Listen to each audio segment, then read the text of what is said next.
بولایت علی امیر المؤمنین علیہ السلام.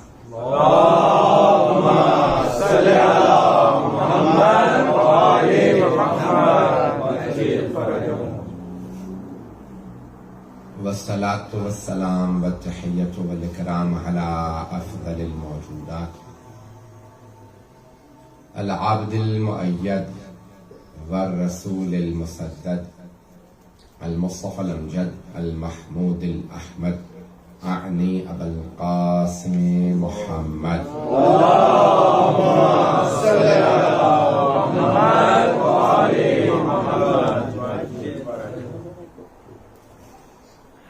وعلى روحه ونفسه وصهره ووصيه سید الاتقیاء والاصفیاء مولا الموالی امام المتقین علی بن ابی طالب.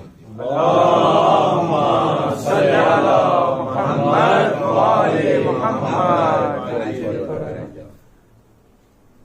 وعلى اوصیائه لا سیما بقیة اللہ فی الارضین روحی وارواح العالمین لتراب مقدمه الفداء واللعنة الدائمة على أعدائهم أجمعين من الآن إلى القيام يوم الدين. أما بعد فقد قال الله الحكيم في كتابه الكريم بسم الله الرحمن الرحيم هل يستوي الذين يعلمون والذين لا يعلمون إنما يتذكر أولو الألباب. صدق الله العلي العظيم. اللهم صل على محمد وآل محمد وعجل فرجهم.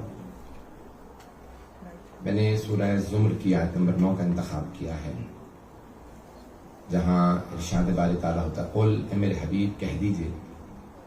لفظ قل قرآن میں 132 مرتبہ وارد ہوا.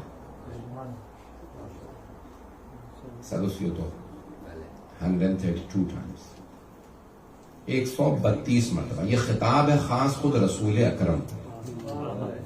اے میرے حبیب کہہ دیجئے.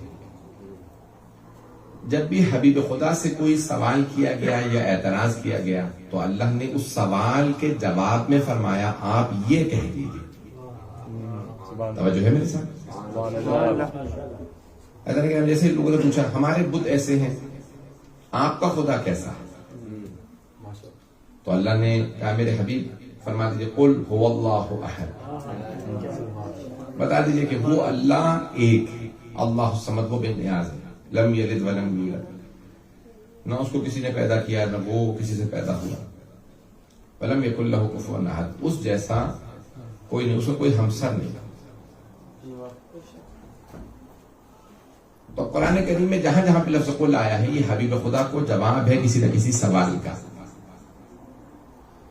لیبیا کا جو صدر تھا اس نے قرآن کریم چھپایا تھا اس میں سے قل نکال دیا.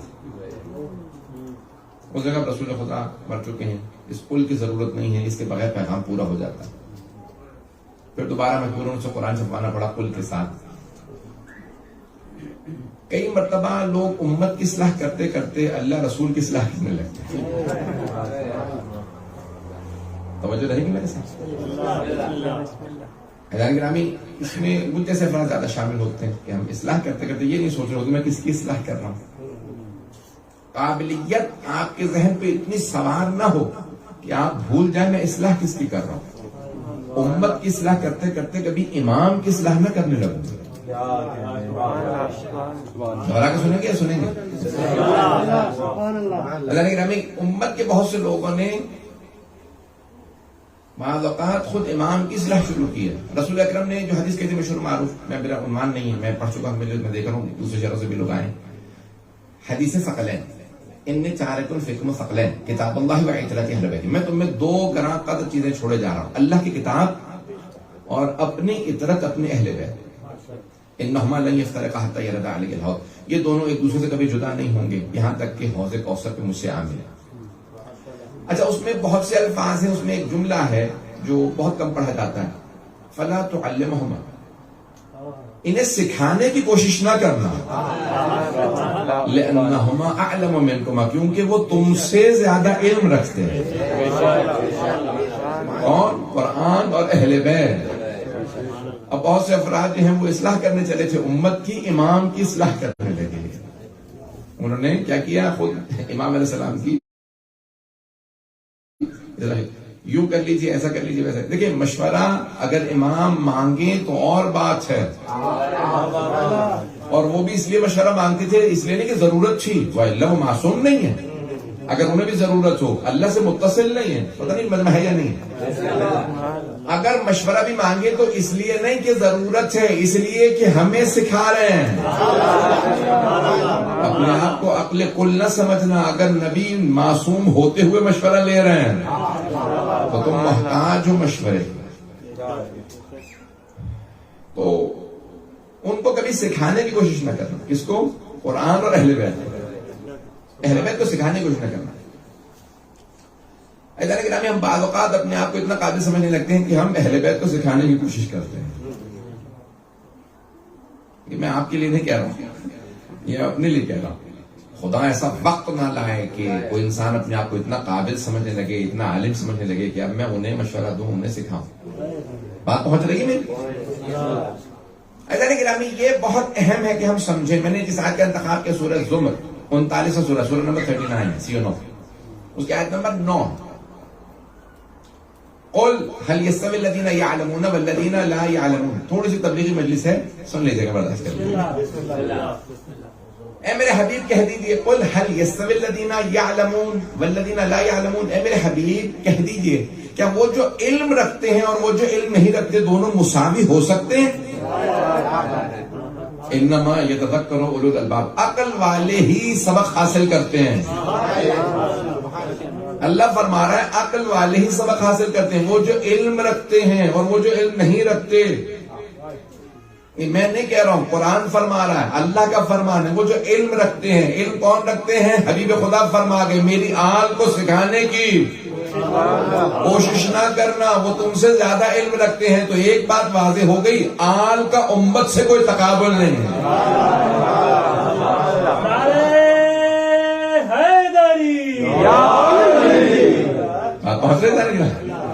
آل کا امت سے تقابل نہیں ہے، آل کا امت سے مقابلہ نہیں ہے. آل سیکھے سے کھلائے ہیں، امت کو سیکھنے کی ضرورت. جو اللہ سے پڑھ کے آئے ہیں وہ آل، اور جنہیں سیکھنا ہے وہ ہم ہیں، وہ امت ہے. ہمیں کس سے سیکھنا ہے؟ ان سے سیکھنا ہے جو پہلے سے سیکھے ہوئے آئے ہیں. نہیں ہے مجمع، قرآن کی آیت ہے. توجہ، کچھ لوگ پہنچ گئے ہیں، سارے مجمع کو مجھے پہنچانا ہے. قرآن کی آیت ہے، قرآن کی آیت ہے. یہ اگر دیکھنا چاہتے ہو کہ انما خرجناکم من بطون امہاتکم، یہ مفہوم آیت، ہم نے تمہیں تمہاری ماؤں کے شکم سے پیدا کیا. بطون امہاتکم، تمہاری ماؤں کے بطنوں سے پیدا کیا. وکنتم لا تعلمون شیئا، تم کوئی علم رکھتے ہی نہیں تھے. تو دنیا میں جو بھی آ رہا ہے بغیر علم کے آ رہا ہے. اب کچھ تو ایسے نظر آئے نا جن سے ہم پوچھیں، جو آتے ہی بولیں.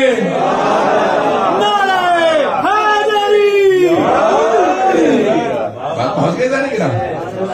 تو دنیا میں آتے ہی بول کے بتائیں. توریت سے پوچھنا ہے تو توریت سناتا ہوں، زبور سے پوچھنا ہو زبور سناتا ہوں، انجیل ہو تو انجیل سناؤں. یا رسول اللہ اگر آپ کی اجازت ہو تو قرآن بھی سنا دوں.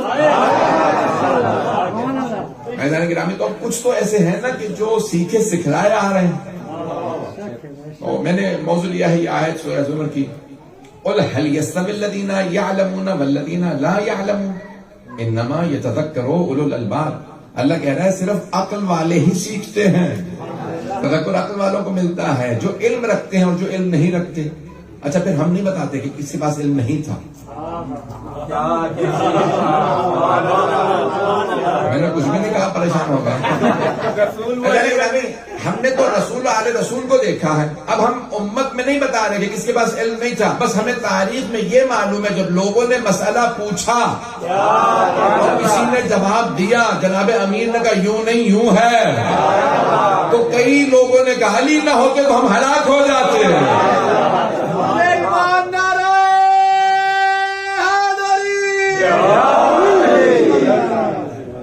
یہ نہ ہوتے تو ہم ہلاک ہو جاتے. ان کا علم ایسا ہے کہ جو ہم نہیں سمجھتے وہ یہ سمجھتے ہیں. یہ کون ہے؟ یہ آل ہے، آل محمد وہ سمجھتے ہیں، وہ جانتے ہیں جو ہم نہیں جانتے. تو ایسوں سے پھر انسان علم حاصل کرے کہ جو جانتے ہیں. ہوتا یہ ہے کہ ہم میں سے بہت سے جب سیکھ جاتے ہیں تو ہم لوگ بہت سے ایسے ہوتے ہیں کہ اپنے آپ کو حرف آخر سمجھنے لگتے ہیں. سب سے بڑی وبال جناب امیر علیہ السلام نے فرمایا ہے کہ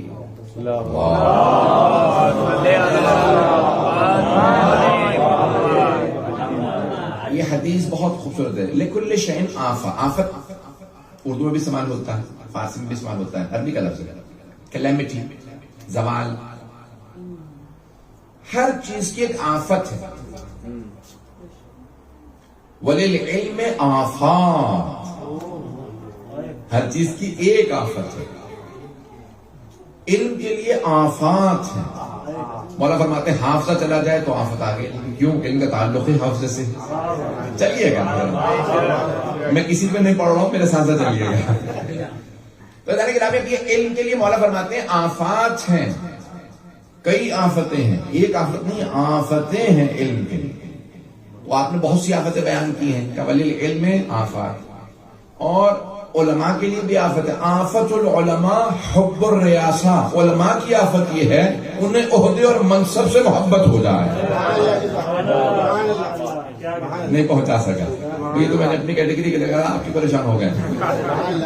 علماء کی آفت یہ ہے کہ انہیں عہدے سے یعنی حب الریاسہ، ریاست کہتے ہیں عہدہ، ریاست یعنی رئیس، یعنی صدر، عہدہ، منصب.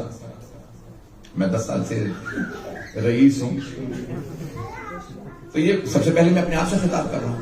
اگر گرامی سب سے بڑی آفت علم کے لیے، علماء کے لیے امیر المومنین فرمایا، مولا امیر المومنین کا فرمایا آفت العلماء حب الریاسہ. اس کے دل میں محبت بیٹھ جائے، عہدہ مجھے ملے. مولا کہتے ہیں پھر اس کو کسی دشمن کی ضرورت نہیں، خود ہی زوال آ جائے. اگر کوئی عالم کسی منصب اور عہدے کی محبت میں آ جائے، وہ اس کو اپنے سے نسبت دینے لگے، وہ کہے کہ یہ میرا ہے، میں ہوں. یہ علم کے لیے آفت ہے، علم کے لیے آفت، علماء کے لیے آفت. تو ہم کبھی بھی کسی شے کو علم سے ہمیشہ جب بھی تقابل کریں تو علم بہت. میں اپنی سادہ سی مثال پیش کر رہا ہوں جو میں جسے سمجھاؤں. آپ نے دیکھا پہاڑوں پہ پانی رکتا نہیں ہے، پہاڑوں سے پانی بہہ جاتا ہے. وادیوں میں پانی جمع ہوتا ہے، وادیوں میں پانی اس لیے جمع ہوتا ہے وہ گہری ہوتی ہیں، پہاڑ اکڑے کھڑے ہوتے ہیں. اکڑے کھڑے نہ رہیے نہیں تو زوال آ جائے گا. پانی وہاں جمع ہوتا ہے جہاں وادی ہوتی ہے. گرامی یہ بہت ضروری. سعدی شیرازی نے کہا، شیخ سعدی فارسی بہت بڑے شاعر، وہ کہتے ہیں کہ جس درخت پہ پھل ہوتا ہے وہ جھکا ہوا ہوتا ہے. یہ درخت کے اوپر پھل ہونا بہت ضروری ہے. تواضع انکساری یہ علم کو بقا دیتی ہے، تکبر علم کو کھا جاتا ہے. تو جناب امیر علیہ السلام کی جو سب سے ان کے سارے دشمنوں نے کوالٹی کو مانا ہے، ان کی فضیلت کو مانا ہے، وہ ان کا علم ہے. ان کے بڑے سے بڑے دشمن نے مانا علم میں علی سے کوئی آگے نہیں. بات پہنچ رہی ہے بچوں کو. میں ڈسٹرب نہیں ہو رہا ہوں، آپ کو ڈسٹرب نہ ہو، میرے ساتھ توجہ رکھیں، مجھے کچھ نہیں ہوتا. آواز بلند صلوات.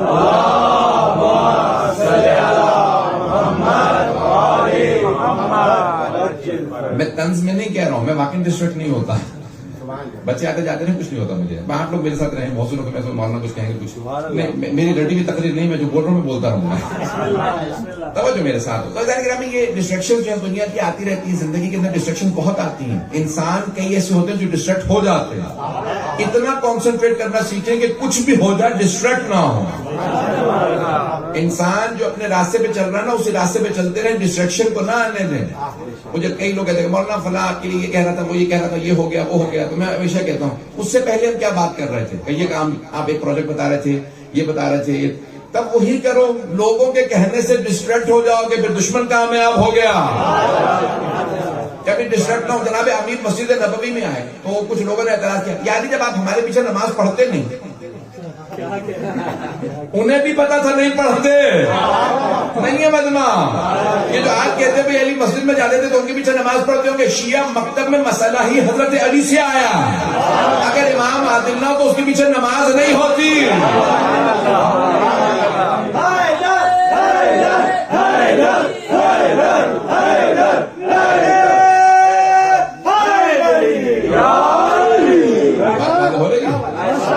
یہ مسئلہ جناب امیر سے آیا. امام عادل نہ ہوتا نا, باقی 11 اماموں کا تو مسئلہ ہی نہیں ہے.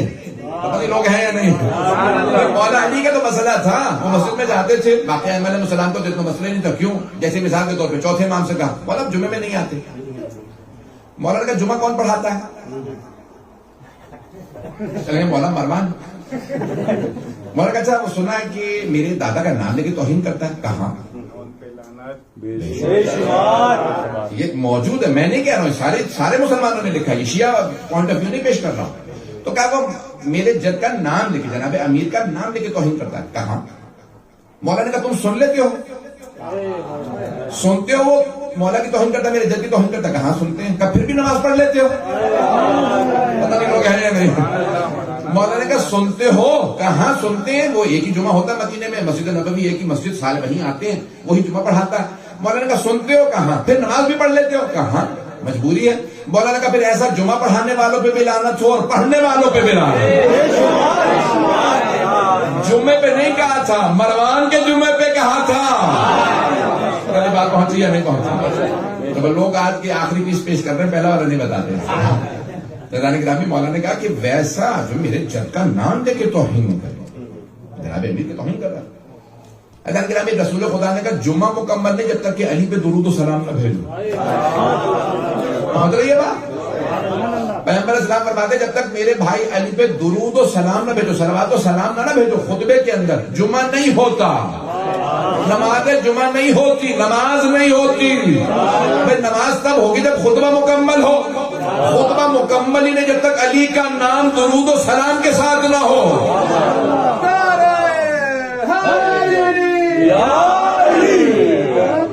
جس علی کے بغیر نماز جمعہ کا خطبہ مکمل نہیں ہے, وہی انسان کی عبادت قبول نہیں. گرامی اس سے امیر المومنین سے لوگ مقابلہ کرنے چلے تھے, اور اسی جمعے کے خطبے میں صلوات و سلام تو کیا وہ ہم پہ توہین کر رہے تھے, اور پھر بھی لوگ نمازیں پڑھ رہے تھے. تو ایسی نماز جس میں جناب امیر پہ توہین, وہ نماز قبول ہے؟ ہاں ہوں کریں تاکہ مجھے پتہ چلے کون. گرامی حج کرنے والے بہت تھے مکے میں. جب جناب سید الشہداء کربلا جا رہے تھے, حج کرنے والے بہت تھے, حاجی بہت تھے, حج بچانے والا ایک تھا.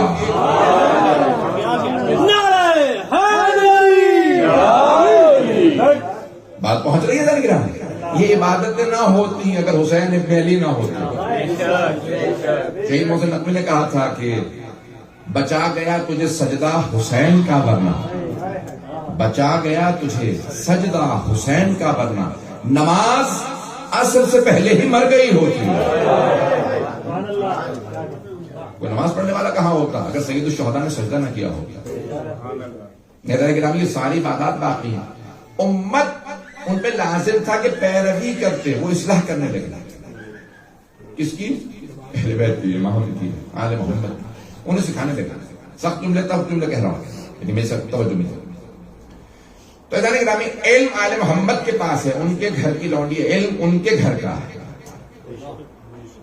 جناب امیر سے کسی نے کوفے میں کہا یا علی میں علم حاصل کرنے جا رہا ہوں, میرے بیوی بچوں کا خیال رکھیے گا. کس سے کہہ رہا ہے؟ باب مدینہ العلم سے. رسول خدا کہہ رہے ہیں جسے علم چاہیے علی کے پاس جائے. وہ کہہ رہا ہے یا علی بیوی بچوں کا خیال رکھیے گا, میں علم حاصل کر لوں. مولا نے فوراً خطبہ کیا کہ تجھے علم مل جائے گا علی کو چھوڑ کے. لوگ ہیں یا نہیں؟ مجھے چھوڑ کے جائے گا تجھے علم مل جائے گا. لوگ امت کے اندر کیا ایسے مسائل آ گئے تھے. آج اگر ہمیں اپنی اصلاح کرنی ہے تو دیکھیں وہاں مسائل کیا تھے. میری بات پہنچ رہی ہے؟ اگر گرامی مورخین نے لکھا یہ ہے, رسول خدا جب وضو کرتے تھے نا تو صحابہ ان کے وضو کا پانی گرنے نہیں دیتے تھے. وہ کہتے تھے ظرف میں لے جاؤ, بچوں کو پلا دینا, بائیمان بن جائیں, بیماروں کو پلانا, شفا مل جائے. دعا قبول نہ ہوتی ہو تو ہاتھ میں رکھ کے دعا مانگنا, دعا قبول ہو جائے گی. توجہ. صحابہ رسول خدا کے بدن سے مس ہوا پانی تبرکن لے جاتے تھے. تبرک کے منکروں کو بتا دیجئے صحابہ تبرک کو مانتے تھے. 11 ہجری میں رسول خدا کے رسالے ان کی شہادت, اور 100 ہجری میں امام حسین علیہ السلام کی. تو یہ 50 سال میں کیا ہو گیا تھا کہ رسول خدا کا جو پانی بدن سے مس ہو جائے نہ گرائیں، وہ خون بہانے پہ تیار ہے۔ حل یستوی الذین یعلمون والذین لا یعلمون۔ تو گرامی ایک بہت بڑے فتنے نے جنم لے لیا تھا، اور اس فتنے کا نام تھا بغض آل محمد۔ تلخ اور سخت باتیں کہہ رہا ہوں، اس فتنے کا نام تھا بغض آل محمد، اور یہ ایسا فتنہ ہے کہ ہر بیماری کا علاج ہے، بغض علی کا کوئی علاج نہیں ہے سوائے جہنم کے۔ میں پورے تشیع کا خلاصہ سنا رہا ہوں، غور سے سنیے گا نوجوان بچے، خاص طور سے میرے بزرگ انشاءاللہ میرے لیے دعا کریں گے۔ اختلاف ہوا تھا کچھ صحابہ اور اہل بیت میں خلافت، کچھ صحابہ اور اہل بیت میں اختلاف ہوا خلافت پہ، انہوں نے کہا ہم جانشین ہیں، وہ کہنے لگے ہم۔ باقی صحابہ بٹ گئے، کچھ اہل بیت کے ساتھ آ گئے، کچھ باقی صحابہ کے ساتھ چلے گئے۔ جنہیں اہل بیت کے راستے کو اپنایا انہیں شیعہ کہا جاتا، اور جو صحابہ کے راستے پہ چلے انہیں کسی اور لقب سے پکارا جاتا ہے، انہیں شیعہ نہیں کہا جاتا۔ ایسا یہی ہے، میں پورے دن کو خلاصہ سنا۔ تو اگر آج تمام مسلمان ایک ہی بات کہتے ہیں، صحابہ، ہم صحابہ کے دین پہ ہیں۔ جناب امیر نے جواب پیش کیا کہ بتاؤ تمہارا حق کیوں بنتا ہے خلافت؟ خلفاء سے سوال کیا تو ہم صحابہ رسول ہیں۔ کہ اچھا جو صحبت میں بیٹھے اس کا حق بنتا ہے، اور جو خون بھی ہو صحبت میں بھی رہا اس کا حق نہیں بنتا؟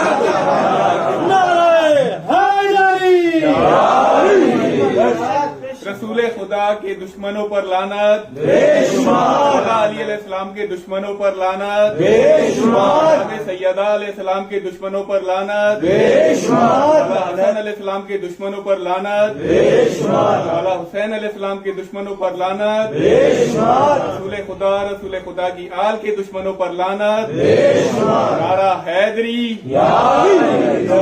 آپ ایکسپیکٹ نہیں کر رہے ہوں گے، توقع نہیں کر رہے ہوں گے میں تب بولوں گا، معذرت کے ساتھ، لیکن یہ سن لیجیے، پورے دن کا خلاصہ پیش کر رہا ہوں، یہ آخری مجالس ہیں، اس کے بعد انشاءاللہ اگر گرامی پورا کا پورا دین کا میں آپ کے سامنے خلاصہ پیش کر رہا ہوں، اسلام کے ساتھ کیا ہوا۔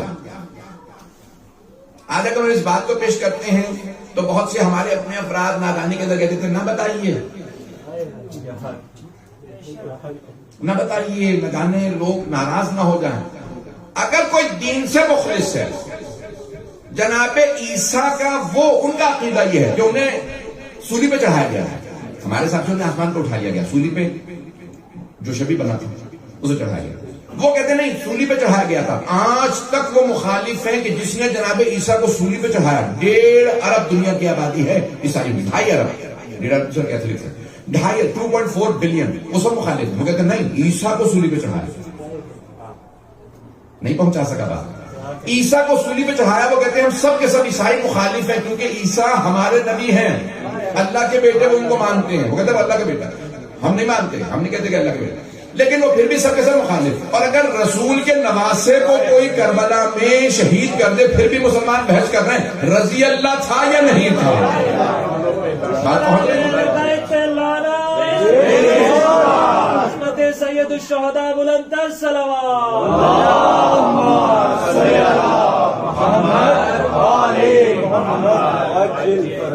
بات پہنچ رہی ہے میری؟ اعلان تو میں باتیں کہہ رہا ہوں، ریکارڈ جتنا کر سکتے ہیں کر لیجیے۔ اور پھر ہمارے اپنے کچھ لوگ کہتے ہیں تبرہ کرو، لیکن صرف تاریخ کے یزید پہ نہیں، آج کے یزید پہ بھی۔ بھئی آج کے یزید پہ تو اختلاف ہے، کوئی کہتا ہے یہ یزید ہے، کوئی کہتا ہے وہ یزید ہے، کوئی کہتا ہے تو یزید ہے، ایسا ہے یا نہیں ہے؟ آج کے یزید پہ اختلاف ہے، تاریخ کے یزید پہ اختلاف نہیں ہے۔ بات پہنچ رہی ہے؟ رات تو آپ کی ڈیفینیشن پہ اختلاف ہے۔ اچھا وہ افغانستان میں وہ یزید نہیں آج کل، اچھا 20 سال پہلے تھے، پتہ نہیں لوگ ہیں یا نہیں۔ طالبان 20 سال پہلے آئے تو یزید ہے، یزیدی ٹولہ ہے، آج نہیں، آج نہیں ہے، بھی پہلے ثابت کریں گے۔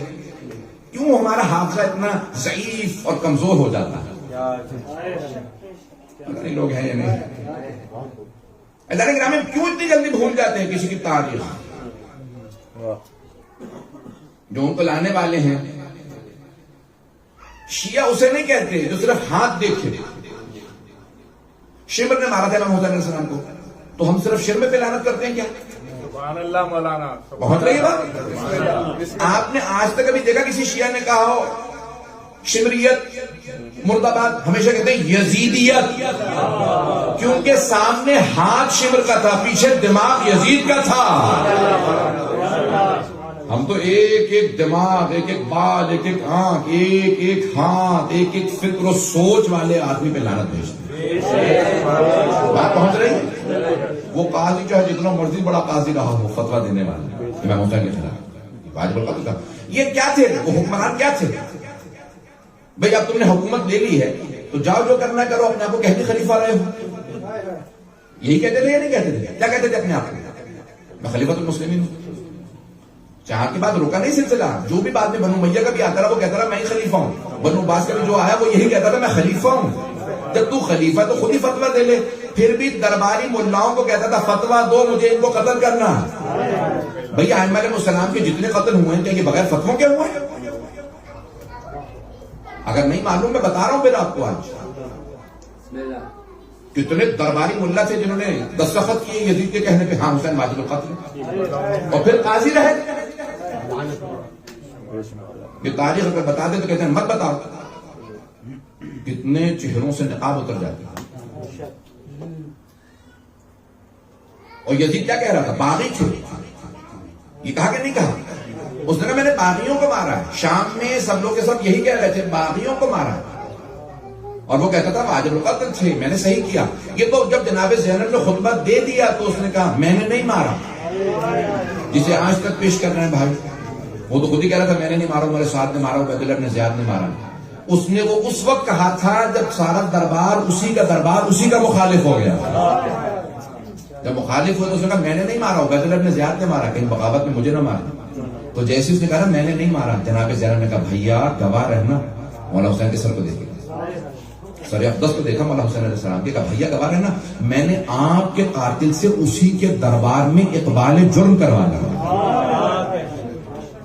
اقبال جرم کروانا ہی نہیں، پلیٹ گل کی، اس نے اپنا قصور مان لیا. اب تک کہہ رہا تھا باقی تھے واجب، اب کہہ رہا نہیں میں نے نہیں مارا. اس کا مطلب ہے مان رہا ہے جرم تھا.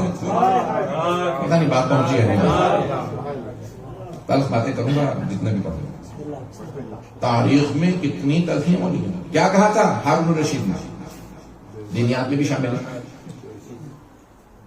پاکستانی جو ہوں گے وہ پہنچ گئے ہوں گے. دینیات میں پڑھا ہارون الرشید خلیفہ تھے عباسی فلاں یہ وہ سب کچھ. اس میں جب امام موسیٰ کہا کہ اتنے عرصے سے زندان میں رکھا ہے، گوشت تک ان کا ختم ہو، ہڈیاں رہ گئی، مرتا نہیں کا طبی موت نہیں مریں گے. ان کا عقیدہ یہ ہے کہ معصوم طبی موت نہیں جاتا. اس نے کہا اچھا زہر دینا. کیسے زہر دوں؟ ہے ہی زندان میں، تہمت کیا لگاؤں، الزام کیا لگاؤں؟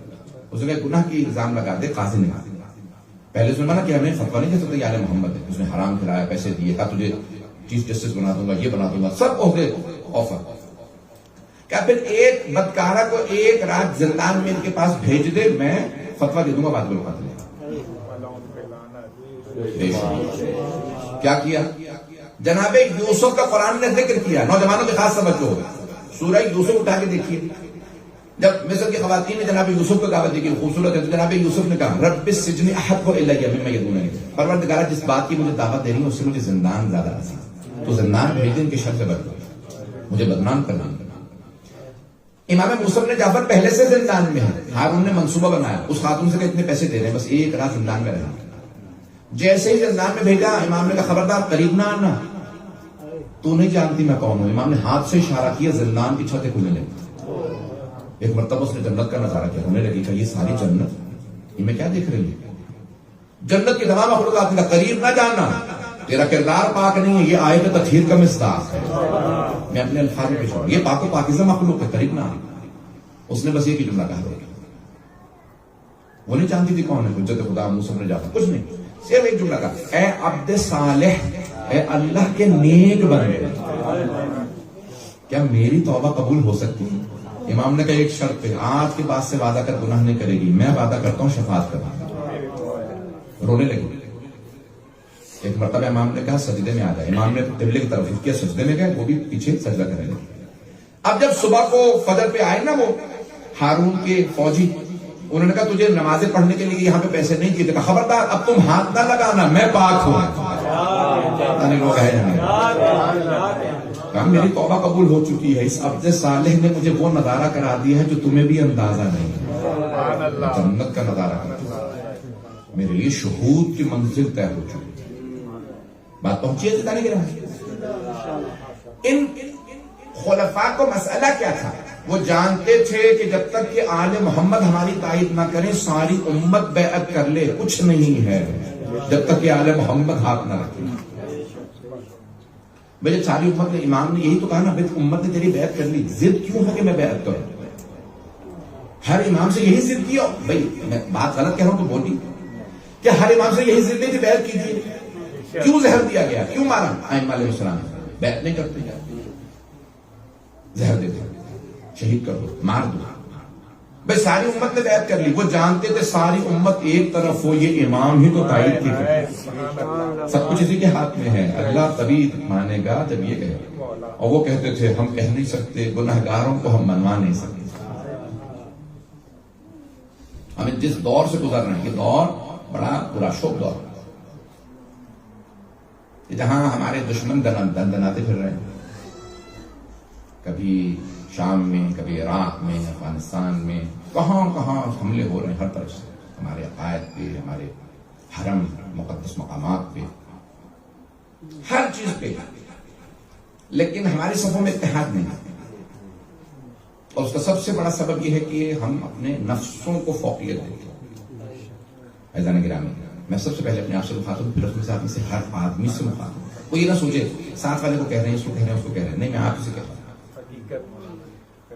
عزیزان گرامی، ہم اپنے نفسوں کو کچل دیں اور اس کے بعد پھر جس قدر ہو سکے. مرحوم آقا بیٹھے سے کسی نے پوچھا میں متقی بننا چاہتا ہوں، تب پہلا قدم اپنے نفس پہ رکھ، دوسرا خود بخود تقوی پہ بڑھ گئے. عزیزان گرامی، ہم جس قدر ہو سکے. تو ائمہ علیہ السلام کا بڑا سخت دور گزرا اور اس میں سب سے بڑا مسئلہ کیا تھا؟ سوچ لوگوں کی مختلف تھی، افکار لیول کیا تھا؟ الگ الگ تھا. میں وقت لینا چاہ رہا ہوں. سنیں گے حضرات؟ چلیں گے لوگ میرے ساتھ؟ میری بات ہے. بلندر صلوات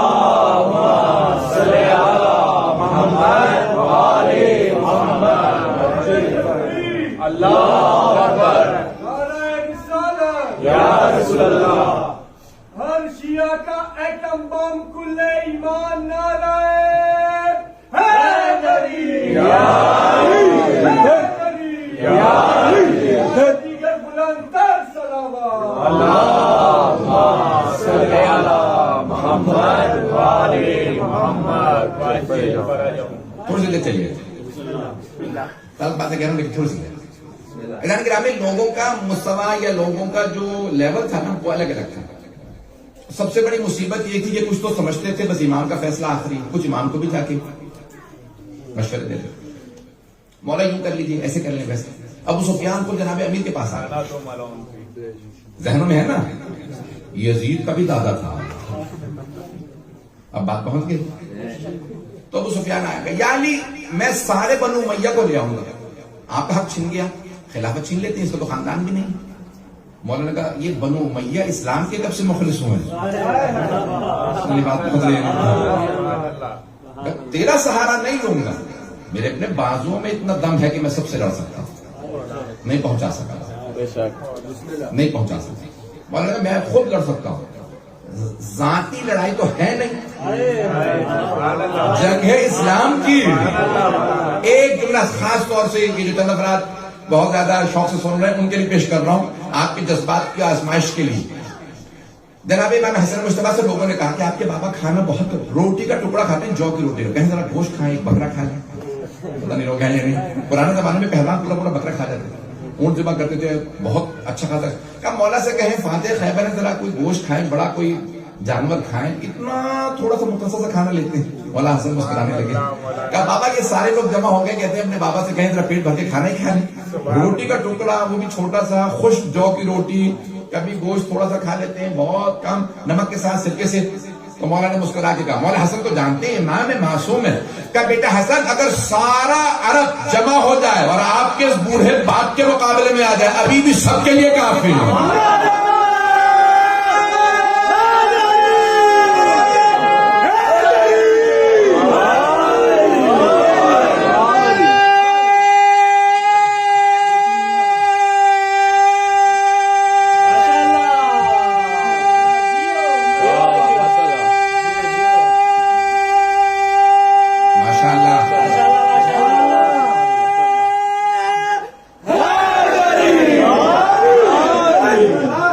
توجہ فرمائے گا نہیں؟ اگر سارے عرب جمع ہو جائیں، یہ جو کی روٹی کا ٹکڑا کھانے والا آپ کا سفید ریش بوڑھا بابا سب کے لیے کافی ہے، میں ان بازوں سے سب کو اٹھا کے پھینک سکتا ہوں۔ شیر خدا اسد اللہ الغالب کے ماننے والے، تو مولانا نے کہا کہ بھئی یار یہ بنو امیہ کب سے مخلص ہو گئے تھے، ساری زندگی تو رسول خدا کی مخالفت کرتا رہا، آج مجھے خلافت دلانے کے لیے تو آئے گا اور علی تیرا سہارا لے لے گا۔ پتہ نہیں بات پہنچ رہی ہے نہیں پہنچ، اب سمجھ میں آ رہا ہے معاملات کیا کیا تھے، کتنا کھول کے پیش کروں؟ ایف آئی کا دور ہے، ابھی مجھے اگلے مہینے پھر جانا، تو جانے گرامی یہ دور بڑا بڑا شوق دور، تو میں پاکستان میں زیادہ کھول کے پیش کر رہا ہوں۔ یہ تمام ائمہ علیہ السلام کے ادوار میں ایسا ہی ہوتا رہا، ان کو لوگ آفریں کرتے رہے، حکومت میں یہ ہوگا مل جائے گا، پیسہ مل جائے گا، یہ ہوگا وہ ہوگا، آپ کو سونے میں تول دیں گے۔ مولانا کا بھی تمہارا پیسہ ہے ہی نہیں، بیت المال پہ سخاوت کیوں دکھا رہے ہو؟ بیت المال جمع کر کے غنی بننے والے بہت ہیں، امت پہ پیسہ لٹا کے امیر کہلانے والے علی ہیں۔ بات بہت رہی تھا نہیں، جمع کر لیا پیسہ اور غنی بن گئی، کیا سبحان اللہ، سب کچھ لٹا کے بوریے پہ بیٹھ کے امیر کہلانا یہ علی کا کام ہے۔ کائنات کا نظام جس کے ہاتھ میں چلے وہ علی ہے، ولایت کا نظام جس کے ہاتھ میں ہو وہ ہے امیر۔ جناب امیر مختلف ائمہ علیہ السلام سے، لیکن ائمہ کے خود اصحاب ان کے لیول الگ الگ تھے۔ یہ ہم بعض کا کنٹرڈکٹری احادیث سنتے ہیں، کیوں کنٹرڈکشن ہوتا ہے؟ ایک تقیہ پہ محمول ہے، امام نے تقیہ میں کہا، مثال کے طور پہ آئے چوتھے امام کے پاس، کہا کہ یہ حکومت والی مختار نے قیام کیا، آپ ساتھ ہیں یا مخالف ہیں؟ امام نے کہا میں ساتھ ہوں۔ ساتھ تو نہیں تھی فزیکلی، لوگ ہیں نہیں، بات پہنچ رہی ہے؟ امام نے کہا میں ساتھ نہیں، کہا پھر آپ روکتے کیوں نہیں؟ کہا نہیں وہ میری نہیں سنے گا۔ شیعوں نے کہا کہ مولا اگر ہم جائیں اور اس کی طرف سے لڑے مارے جائیں تو مولانا کا شہید ہو۔ کہا پھر آپ نے حکومت سے کیوں کہا؟ کہا کہ اگر ان سے کہہ دیتا مدینے کے سارے شیعوں کو مار دیتے۔ پتہ نہیں لوگ ہیں یا نہیں؟ کہا تمہاری جان میں نے بچائی ہے۔ توجہ، مرحوم علامہ حلی نے حضرت مختار کے مسئلے کو جب حل کیا تو انہوں نے کہا 3 دلیلیں میرے لیے کافی ہیں حضرت مختار کے پاک ہونے کے لیے، جو پاک تھے اہل بیت کے ماننے والے کا 3 دلیلیں بہت ہیں۔ نمبر 1، امام معصوم کسی کو حرام کی ترغیب نہیں دلا سکتے، ناجائز کی ترغیب نہیں دلا سکتے۔ یہ کام جائز نہیں ہے، امام ترغیب دلا سکتے ہیں، یہ کام جائز نہیں ہے۔ پتہ نہیں بات پہنچ رہی ہے بھائی، میں کسی کو کہوں بھی یہ کام کرو، اس کا مطلب ہے مولانا کہہ رہے ہیں، اس کا مطلب ہے کام جائز ہے، یا واجب ہے یا مستحب ہے یا جائز ہے۔ تمام مورخین نے لکھا جب حضرت مختار نے سر بھیجے 9 ربیع الاول کو میرے ساتھ کا سر آیا، دوسروں کے سر آئے، تو امام سجاد مسکرا کے کہتے ہیں حرملہ کا سر کب بھیجے گا؟ مختار سے کہنا حرملہ کا سر۔ عزیزان گرامی یہ ترغیب دلانا جائز نہیں اگر اس کا جہاد حرام تھا۔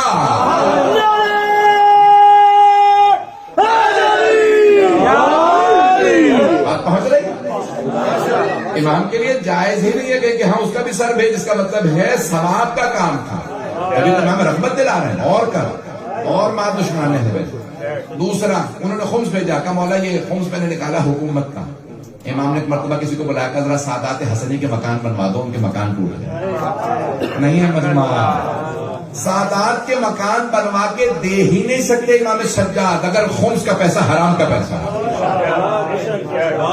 بات پہنچ گئی جان گرا، یہ سادات حسنی کے مکان بنوانا چوتھے امام کے مختار کے خمس کے پیسوں سے۔ علامہ حلی کہتے ہیں کہ دلیل ہے، سب نے لکھا ہے، علم رجال کی اٹھا کے کتنے کتاب۔ اور تیسری بات کہ زندگی میں آپ کہتے ہیں حکومت تھی تو امام مخالفت نہیں کرتے تھے، اب وہ انتقال ہو گیا، چوتھے امام سے پوچھا مولا مختار کے متعلق کیا نظریہ کا؟ رحم اللہ مختار، خدا رحمت نازل کرے مختار پہ، اس نے ہماری بیوقان کو کبھی صبر دینے کے لیے ترغیب دی، وہ اپنے بال نہیں سنوارتی، خاندانی کربلا کے واقعے کے بعد بال نہیں سنوارتی، تو کہا کہ مختار نے اہتمام کیا تو میں نے اپنی خاندان کی ساری خواتین سے کہا بالوں کو سنوار لو، آج 9 ربیع الاول۔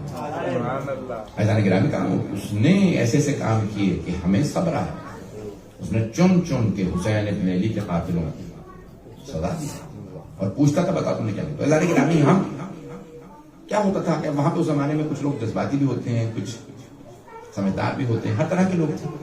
تو کچھ لوگ چوتھے امام سے کہنے لگے اگر وہ قیام کر رہا ہے اور آپ تائید کرتے ہیں تو خود کیوں نہیں جاتے؟ میری بات پہنچ رہی ہے؟ جذباتی ہے کہ بھائی امام اگر آپ تائید بھی کر رہے ہیں تو آپ خود بھی جائیے. امام تشریح امام کا دور بےالتہا قیام ہوا, کچھ کی امام نے تائید کی ہے, کچھ کی مخالفت بھی کی. نہیں یہ صحیح نہیں ہے, یہ آدمی صحیح نہیں ہے. امام نے باقاعدہ پوائنٹ آؤٹ بھی کیا. چھٹے امام سے ایک آدمی نے آگے کہا کہ مولا قیام کیوں نہیں کرتے؟ آپ کے جب حسین نے تو 72 کے ساتھ قیام کیا. آپ کے 4000 سے زیادہ تو شاگرد ہیں. مولانا نے کہا 4000 شاگرد ہیں لیکن وہ 72 جیسے تھے نا, ویسے اگر میرے پاس 20 ہوتے تو قیام کرتے نہیں پہنچا سکتے. کہا میرے جد کے پاس تو 72 تھے, ویسے ایسے نہیں, ویسے 20 ہوتے تو میں قیام کرتا, 20 بھی ہوتے. یہ مولا آپ نے کیا بات کر دی, 4000 تو شاگرد ہیں. مولانا کہا اچھا تو خود ہی بتا 72 جیسے کون کون ہے؟ کہا میں خود. مولانا کہا اچھا تو 72 جیسا, سامنے تندور ہے, اتر جا رہا تندور میں. کہا مولا میرے چھوٹے چھوٹے بچے یہ بیوہ ہو جائے گی, بچے یتیم ہو جائیں گے, میرے پہ رحم کھائیں. اتنے میں حضرت ہارون مکی آ گئے. مولانا نے آؤ دیکھا نہ تھا, کہا ہارون مکی سامنے تندور ہے, اتر جاتا. انہوں نے چھانا لگائی اور فوراً جو ڈھکنا تھا وہ بھی بند کر دیا. نہ انہوں نے یہ کہا مولا بحث اس سے ہو رہی ہے, میرا کیا قصور ہے, پتہ نہیں روکنا ہے بحث تو یہ کر رہا ہے آپ سے, میرا کیا قصور ہے. نہیں, انہوں نے کہا امام کا حکم ہے تو یہ آنکھ ہی شہادت. آنکھ میں اتر گیا. تو اب ایک مرتبہ کہنے لگا کہ مولا وہ جب کہنے نا 20 مدینے میں ایسے دکھاتے جیسے کربلا میں تھے, اس کے لیے قسم کھا کے کہہ سکتا ہوں یہ ان 20 میں سے تھا جسے آپ نے مار دیا. امام مسکرانے لگے, اچھا ذرا بتا وہ میرا شیعہ کیسا ہے؟ اس کو پتا نہیں ابھی تو. مولا نے مار دیا ایک آدمی قریبی ترین اور روکو, گھبراہٹ بھی نہیں, دوسروں کے متعلق سوالات کر رہے ہیں. کیا بات ہے؟ کہا مولا ایک آدمی مر گیا اور آپ کو کوئی پرواہ نہیں. مولا مسکرائے, ابا سمیٹی کو میرے ساتھ آ. مولا نے ایک مرتبہ دوبارہ وہ ڈھکنا ہٹایا, دیکھا وہ آدمی گلزار بیٹھ چکا ہے, اندر پھول بھرے ہوئے تھے. مولا نے کہا ہارون مکی باہر آ جاؤ. کہا بتا ایسے کتنے ہیں؟ کہا ایسے 20 بھی نہیں. مولا نے کہا میرے جد کے پاس 72 تھے, امام زمانہ کو 313 چاہیے. گرامی ہم میں اطاعت اس قدر ہو, فرما برداری اس قدر ہو. کیسے چاہیے شیعہ؟ تندوری شیعہ.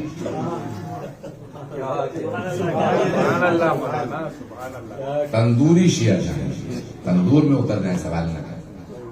آخری جملہ پیش کر رہا ہوں, میں نے بہت زیادہ وقت لیا. جہاں میں ترجمہ کر رہا تھا نجف اشرف میں, آئے حضرت ثانی سے کسی نے سوال کیا, جو نوجوان تھا کینیڈا سے ظاہر, کہنے لگے یہ انگلش میں سوال کہ امام زمانہ میں ایسی کیا چیز ہے جو نہ رسول خدا میں تھی, نہ حضرت علی میں تھی, نہ امام حسن میں, نہ امام حسین میں, نہ کسی اور امام میں, نہ کسی نبی میں, کہ وہ دنیا میں ایک دم صاف قائم کر لیں گے لیکن رسول خدا نہیں کر سکے پوری دنیا میں حکومت, حضرت علی نہیں, امام حسن نہیں, امام حسین. تو اس نے یہ سوال کیا, میں نے بالکل ایسے ہی فارسی میں ترجمہ کر کے آپ کو بتا دیا. انہوں نے کہا بالکل ایکوریٹ ترجمہ کرنا دقت سے, کہ کوئی ایسی چیز 12ویں امام میں نہیں ہے جو رسول خدا میں نہ نہیں ہے. کوئی ایسی چیز امام زمانہ میں نہیں ہے جو رسول خدا میں معاذ اللہ کم تھی یا حضرت علی میں کم تھی, نہیں, ان میں کوئی کمی نہیں تھی. کمی معاشرے میں تھی.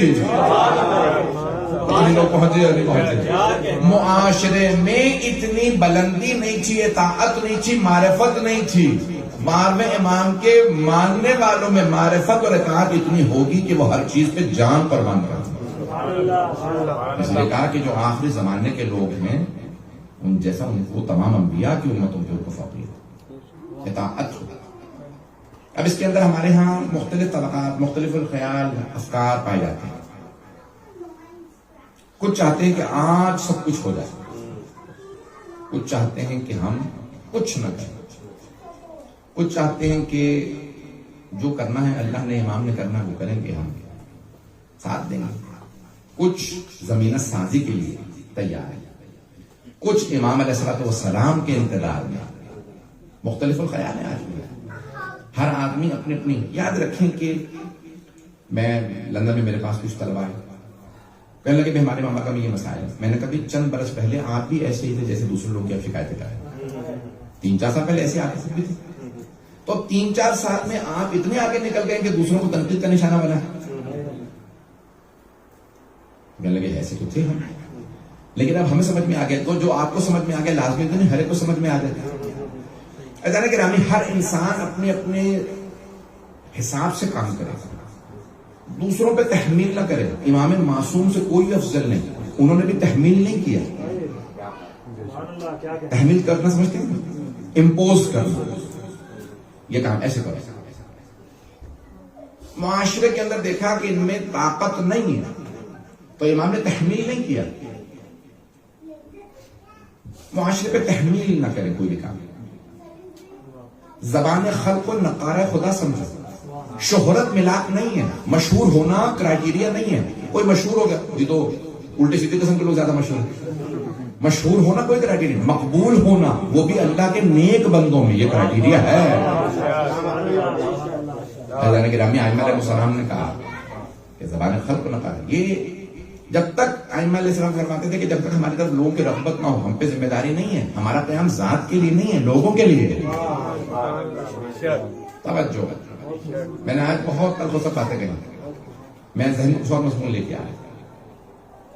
یہاں آنے کے بعد میں نے سہارا دیکھا, میرا سہارا منا گیا اس موضوع کو پڑھنے کا. پھر میں نے 10 سے زیادہ شاید موضوعات کے سہارا دیکھا ہوگا. تو آخر میں پھر جس موضوع پہ آیا, اس آیت پہ آیا, میں نے یہ پیش کر دیا. ایک آخری بات پیش کرنا چاہتا ہوں. یہ اللہ نے جو 11 امام بھیجے تھے, کیا شہادت کے لیے بھیجے تھے؟ معاشرے کی رہبری کے لیے بھیجے تھے؟ امامت کے لیے بھیجے تھے؟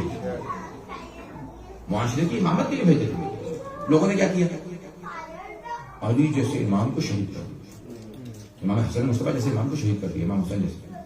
مثال کے سادہ سے مثال, کوئی بچہ آئے آ کے لائٹ توڑے,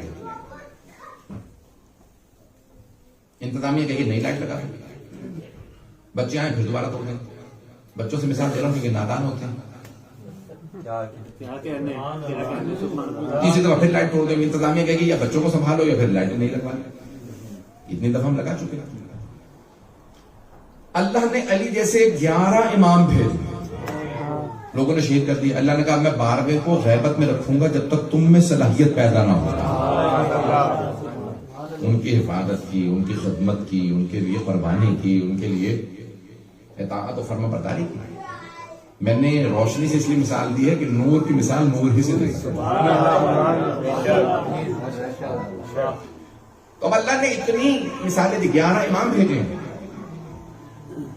کہتے ہیں کہ باطل کبھی بھی کامیاب نہیں ہو سکتا اگر حق خاموش نہ بیٹھا. احد کی جنگ میں کیوں شکست ہوئی؟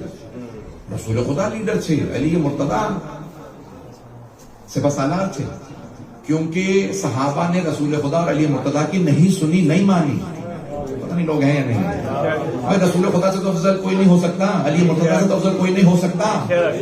افضل ترین افراد موجود ہیں, وہ نبی, وہ سپہ سالار, اور جنگ ہار گئے مسلمان. کیوں؟ ان کی مانی نہیں. جب نبی اور امام کی بھی نہیں مانو گے تو شکست ہو جائے گی. باتیں بری لگ رہی ہیں. احد کی جنگ مسلمان ہارے یا جیتے؟ ظاہری لحاظ سے تو ہار گئے. حضرت حمزہ شہید ہو گئے, بڑے بڑے جلیل القدر صاحب شہید ہو گئے. کیوں؟ رسول خدا نے کہا پہاڑ پہ 50 تیر انداز ہے, نہ ہلو, اپنی جگہ سے نہ ہلو. ایک نے نعرہ لگایا کہ بھی وہ بھاگ رہے ہیں, لوٹو بیت المال غنیمت. انہوں نے کہا رسول خدا نے کہا تھا یہاں سے مت ہلنا, روکے رہنا اپنی جگہ پہ. کہا پھر تم مال غنیمت سب وہی لوگ لے جائیں گے جو زمین پہ تھے. پیسوں کے خاطر سب بھاگنے لگے. خالد بن ولید نے پہاڑ کی دوسری طرف سے حملہ کر دیا, دونوں طرف سے حملہ ہوا, سارے بھاگنے لگے. بس ایک علی ابن ابی طالب بیٹھے. مولا سے پوچھا یہ علی جب سب بھاگ رہے تھے تو آپ کیوں نہیں بھاگے؟ پہلے بھاگنے والوں سے پوچھو بھاگے کیوں. تو بھاگنے والوں سے پوچھا بھی آپ لوگ بھاگے کیوں تھے؟ کہا کسی شیطان مردود نے نعرہ لگا گیا تھا ماں کا محمد, محمد مارے گئے. تو ہم نے سوچا اب لڑنے کا فائدہ کیا, محمد تو مارے گئے. کہ علی وہ کہتے ہیں کہ جب نعرہ لگا نا کہ رسول خدا مارے گئے, محمد مارے گئے, تو اس لیے ہم بھاگ گئے. کہ میں نے بھی یہی سنا تھا, میں نے سوچا اب جینے کا فائدہ کیا.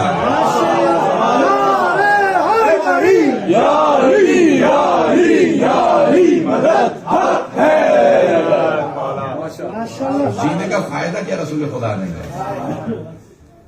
خدائے احد کے اوپر پہاڑ پہ چڑھا، ہاتھوں پہ بلند کیا، ہاں محمد رسول اللہ، ہاں محمد رسول اللہ۔ احد کے میدان میں جناب امیر نے ہاتھوں پہ اٹھانے کے بعد کہا ہاں محمد رسول اللہ، پیغمبر نے ویسے ہی غدیر پہ پلٹا دیا، من کنت مولا فہذا گرامی۔ یہ نظام قدرت ہے، جیسا کرو گے ویسا ہی ہوگا۔ جیسا جناب امیر نے رسول خدا کے ساتھ کہتا، اللہ نے کہا میرے حبیب اسی انداز سے پلٹا دیجئے۔ سارے صحابہ کہتے ہیں ہم غلام ہیں، رسول خدا مولا ہیں، آپ بتا دیجئے تم غلام ہو، علی مولا۔ ساری امت غلام ہے، رسول خدا اور آل محمد مولا۔ اللہ گرامی، میں بس اتنا کہوں گا کہ ہر دور میں مختلف الخیال، مختلف انسانوں کے اپنی بات دوسروں پہ تحمیل نہ کریں۔ ہم کبھی بھی دوسروں کو زور نہ دیں، میں صحیح ہوں باقی سب غلط ہے۔ بڑے صبر و تحمل کے ساتھ بڑے بڑے فقہاء علماء میں اختلاف ہوتا ہے، اختلاف رائے ہوتا ہے، لیکن وہ تحمل کے ساتھ چلتے ہیں۔ اگر ہم لوگ ہر بات پہ اختلاف رائے کے اندر الگ ہونے لگے تو اس کے نتیجے ہمارے لیے اچھے نہیں، بہت برا نتیجہ۔ ہم پوری دنیا سے کہتے ہیں اتحاد بین المسلمین ہونا چاہیے، کمزوروں سے کوئی اتحاد نہیں کرتا۔ کوئی کمزور سے اتحاد کرتا ہے؟ اسے تو سمجھوتا بھی نہیں کرتا۔ اب بات تم کیا کر رہے ہو، جاؤ جا کے پہلے اپنا گھر سنوارو۔ اتحاد بین المومنین نہیں ہوگا تو مسلمین نہیں ہو سکتا۔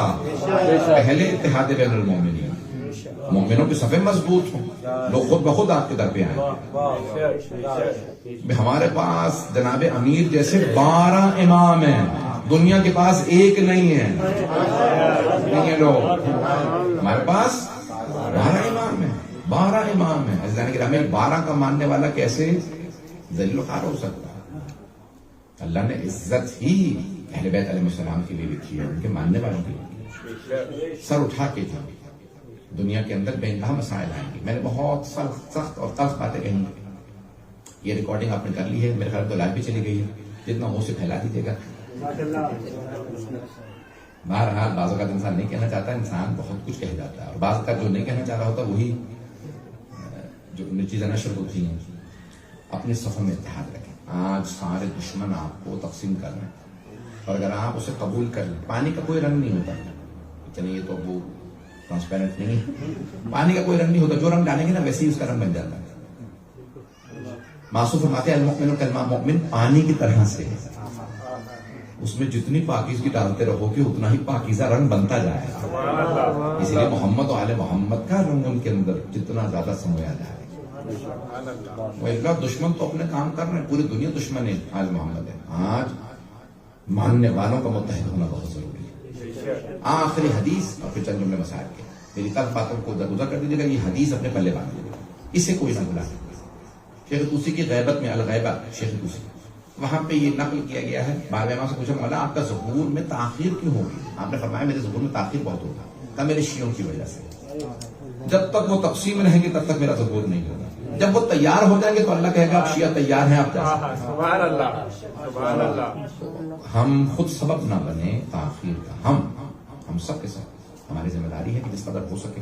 میں نے آواز یہی دی تھی، 23 سال سے آگے مدارس پڑھ رہا ہوں، انہیں اشرف، اور پاکستان میں مجھے 9 سال ہو کے پڑھتے ہوئے میں نے وہاں پہ بھی یہی نعرہ دیا تھا، دنیا بھر کے اندر جہاں پہ میری اردو کی مجالس آ رہی ہیں میں نے کوشش یہی کی ہے مومنوں کے درمیان میں، مومنوں کے صفوں میں اتحاد رہے، اور جس قدر میں نے اس میں کوشش کی ہے، کامیابی دینے والی تو اللہ کی ذات ہے، جناب سیدہ ہیں، وہ اگر کرم نہ کریں تو کچھ نصیب نہیں ہوتا، جناب سیدہ کے بغیر کچھ نصیب نہیں، تو اگر جو بھی ان کا کرم نوازی رہے تو باقی انشاءاللہ تعالیٰ سب چیزیں درست ہوتی چلی جاتی ہیں۔ تو ہم یہ کوشش کریں کہ ہم اتحاد کے اپنی صفوں کو برقرار رکھیں، وَإِلَّا ہم اپنی ذلت کا سبب بنیں گے۔ آج ایک ایسی بیوی جس نے بے انتہا مصائب دیکھے، عام طور سے بڑے مصائب برداشت کرتے، لیکن خون حسین کا اثر یہ ہے، ایک چھوٹی سی بچی ہے لیکن صبر کا پہاڑ ہے۔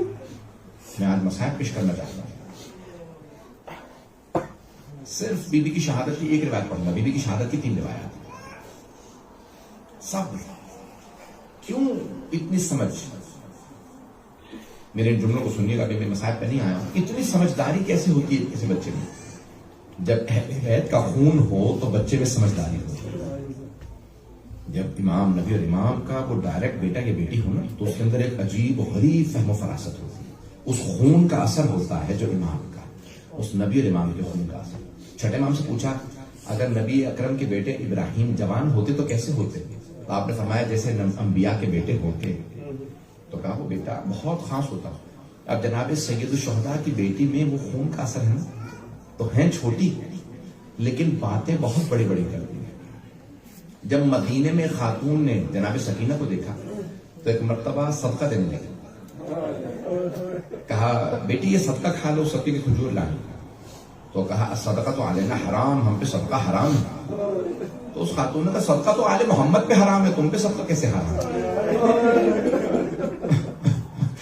تو بی بی نے فرمایا کہ تجھے ابھی اندازہ نہیں ہوا ہم کون ہیں. وہ خاتون فوراً دوبارہ گھر گئی, ایک مرتبہ نظر کی کھجور لے کے آئی. اس نے کہا یہ نظر کی کھجور ہے, کھا لیجیے. کہا کیوں اتنا اہتمام کر رہی ہو؟ کہا میری 3 دعائیں ہیں, بس دعا مان دیجیے میری دعائیں قبول ہو جائیں. کہا میں حسین کی بیٹی ہوں, بعد میں کھجور کھاؤں گی, بتا دعا کیا. ایک مرتبہ وہ خاتون کہنے لگی کہ میرا شوہر سفر میں گیا ہے, بس دعا کر دیجیے گا میرا شوہر سلامتی کے ساتھ واپس آ جائے. وہ مسافر ہے, مسافر کہیں گھر واپس پلٹ آئے. بچی نے سنا اچھا مسافر گھر بھی واپس جاتے ہیں. اتنے میں ایک مرتبہ اس نے کئی دعائیں کہی, ایک دعا کہی.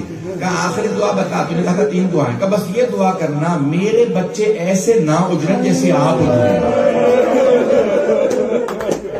بیوی نے ایک مرتبہ رو کے کہا پھوپھی اماں, میرے بابا جب مجھے سینے پہ سناتے تھے نا انبیاء کے واقعات سناتے تھے.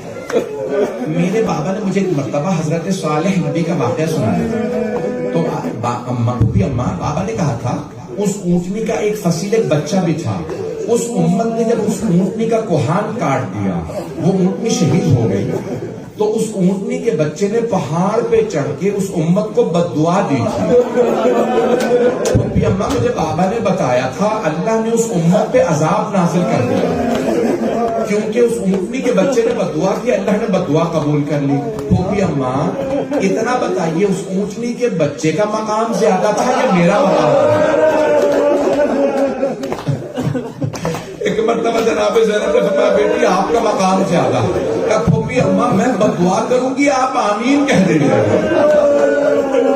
ایک مرتبہ جناب زینب نے فرمایا بیٹی بد دعا سے پہلے بابا کے سر کو دیکھ لینا. نیزے پہ سر تھا, آنسو جاری تھے, شاید مولا آنسو سے بتا رہے سکینہ بد دعا نہ کرنا. اجرکم اللہ, اجرکم اللہ. پتہ نہیں میں شہادت پڑھوں نہ پڑھوں, میری آپ سے درخواست ہے جی کھول کے روئیے گا, جی بھر کے روئیے گا. یہ آخری مجالس ہے. بھائی میں ایک سوال کروں آپ سے, آپ کے رونے پہ کوئی پابندی تو نہیں ہے؟ جب آپ روتے ہیں تو کوئی تازیانے تو نہیں مارتا؟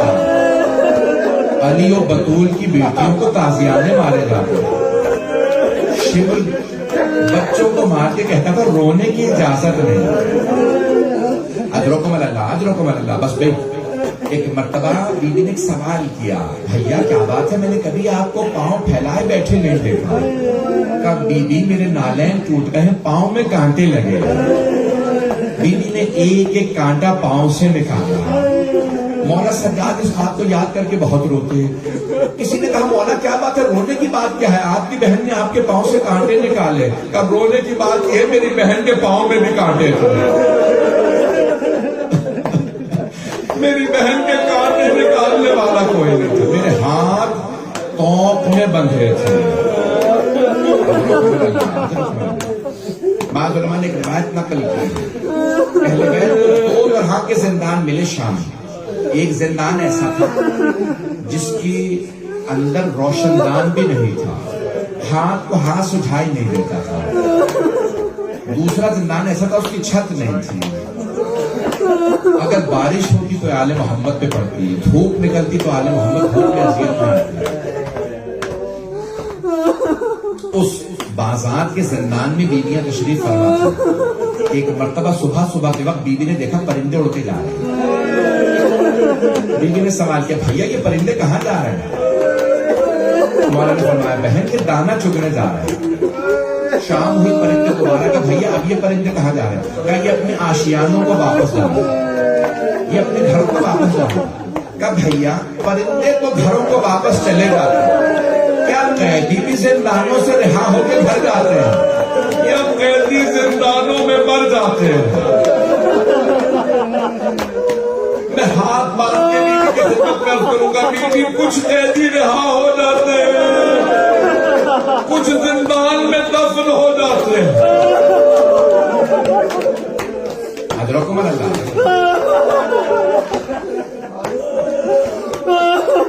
میں ہاتھ جوڑ کے جملہ کہوں گا، اگر دیکھ سکے نہیں تو بس تاریخ کی آنکھیں بند کر کے ذرا شام چلیے گا۔ جب بیوی کو رہائی ملی نا، مولا سجاد نے کہا شہداء کے سر واپس کرو۔ پھر دوسری بات کہی جو تبرکات لوٹے تھے وہ واپس کرو، جو انہوں نے تبرکات لوٹے تھے نا واپس آنے لگے۔ پہلے چادر تطہیر آئی، جناب زینب نے کہا لاؤ میری ماں کی چادر۔ آنکھیں بند کر کے ذرا شام چلیے گا۔ اتنے میں ایک آدمی دو چھوٹی چھوٹی بالیاں لے کے آئے، ساری بیویوں نے جناب رباب کو دیکھا، جناب رباب نے رو کے کہا بالیاں واپس لے جاؤ، جس بیوی کی بالیاں تھی وہ نہیں رہی۔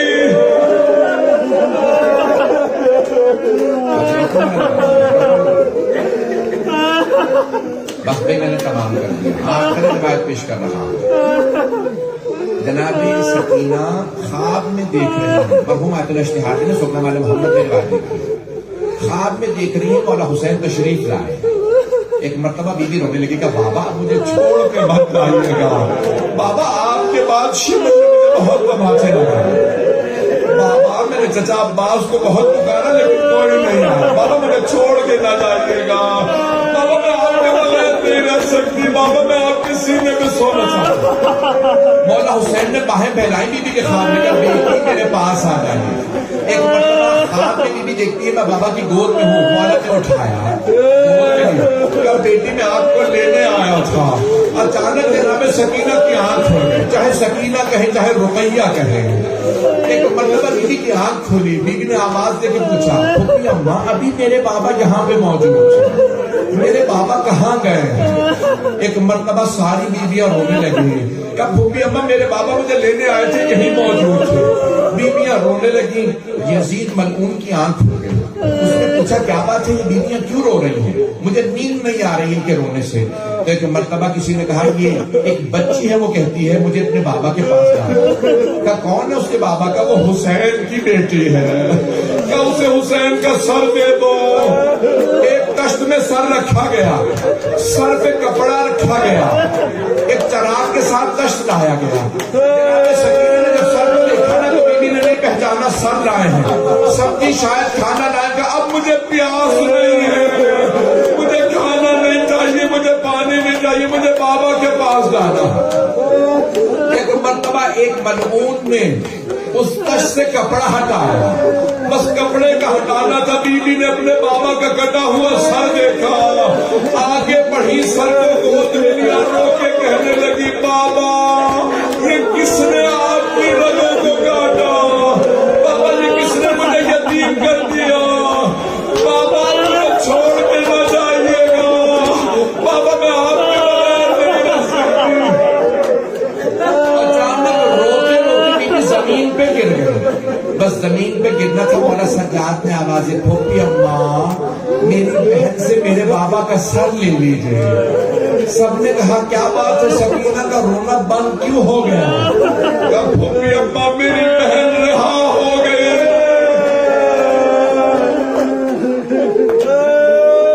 میری بہن رہا ہو گئی، میں نے تمام کر دیا۔ بس ایک جملہ کہنا چاہتا ہوں، میرا آپ سے وعدہ ہے گھر میں جا کے سوچیں گے تو رونا ضرور ہے۔ جانتے میں کیا پیش کرنا چاہتا ہوں؟ تاریخ میں 3 ایسے دفن کرنے والے ہیں جو دفن کے وقت رو رہے تھے۔ پہلے مولا علی جب جناب سیدہ کا جنازہ اٹھایا تو رو کے کہنے لگے یا رسول اللہ اپنی امانت لے لیں۔ دوسرے کوئی قید میں بھائی بہن کا جنازہ لایا، ہاتھوں پہ اٹھا کے آواز دے کے فرماتے ہیں 72 کے عزادار بابا اپنی بیٹی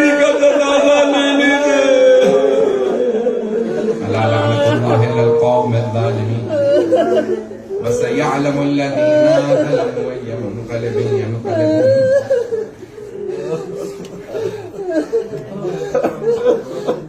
میں نے تیسرا جنازہ نہیں بتایا. آپ جانتے ہیں نا ہر بیٹے کو حسرت ہوتی ہے میرے باپ کے جنازے میں زیادہ سے زیادہ لوگ ہیں. 5ویں امام نے بہت لوگوں کو بلایا, ارے چوتھے امام کی شہادت ہو گئی, لیکن چوتھے امام کہتے ہوں گے بیٹا نہ بلاؤ لوگوں کو. بابا کیوں نہ بلاؤ, ہر بیٹے کی حسرت ہوتی ہے, باپ کے جنازے میں لوگ ہیں. مولا کہتے ہوں گے بیٹا میری بھی یہی حسرت تھی, لیکن میرے بابا کا جنازہ 3 دن دھوپ میں پڑا رہا. پروردگارا واسطہ اس لاشے کا جو میدان کربلا میں دھوپ میں پڑا رہا, بعد امام کے ظہور میں تعجیل فرما.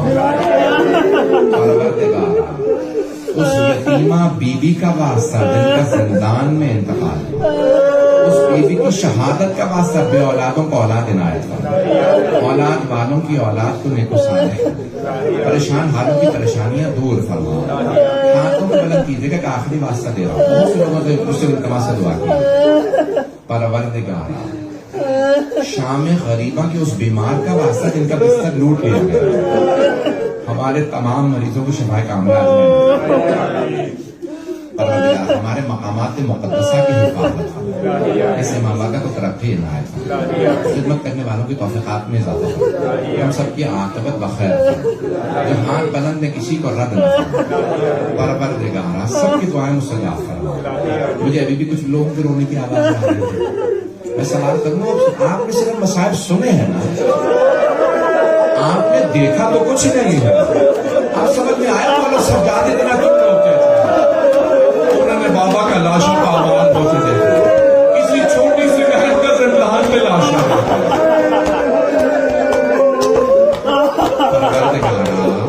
میرے سارے بھائی کیسے رو رہے ہیں؟ آپ سب کی طرف سے مولا سجاد کی خدمت میں جملہ کہنا چاہتا ہوں, مولا اگر میرے یہ بھائی کربلا میں ہوتے ہیں, جناب علی اصغر کو تیر نہ لگتا, جناب علی اکبر کو برچھی نہ لگتی, مولا یہ میری بہنیں میری بیٹیاں ہوتی جناب سکینہ کو تماچے نہ لگنے دیتے,